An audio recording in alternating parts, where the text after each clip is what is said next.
আমার মতো যেসব পাবলিক আছেন যারা ল্যাটকা খিচুড়ি পছন্দ করেন না, তারা অবশ্যই এইভাবে রান্না করে খাবেন।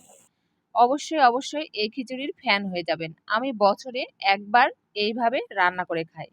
এই রান্না করতে গেলে অনেক বেশি কষ্ট। তাই অনেক বেশি ঝামেলা আসলে শরীরে সয় না। এইদিকে আমি অনেক বড় একটা পাতিল নিয়ে নিয়েছি আর তাতে সয়াবিন তেল দিয়ে নানান পদের সবজি দিয়ে দিলাম।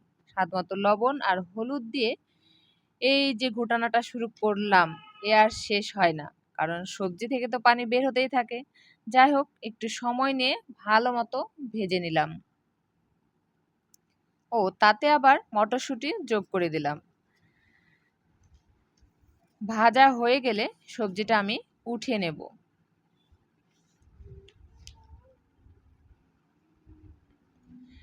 আর একটু তেল দিয়ে আমি তাতে দারচিনি, এলাচ, তেজপাতা আর শুকনো মরিচ ফোড়নে দিয়ে দিলাম। আরও দিয়ে দিলাম আস্ত রসুন, পেঁয়াজ কুচি আর কাঁচামরিচ। ভালো মতো কিছুক্ষণ ভেজে নিয়ে দিয়ে দিচ্ছি আদা রসুন বাটা।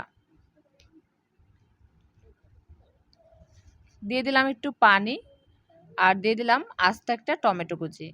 স্বাদ মতো লবণ দিয়ে দিলাম, হলুদের গুঁড়ো, মরিচের গুঁড়ো, ধনে গুঁড়ো। খুব ভালো মতো নেড়েচেড়ে কষিয়ে নিতে হবে। মাঝে মাঝে একটু পানি দিয়ে খুব ভালো করে কষিয়ে নিয়েছি। ওপর থেকে যখন তেল ভেসে এসেছিল তখন দিয়ে দিলাম ধুয়ে রাখা চাল আর মাসকলাইয়ের ডাল।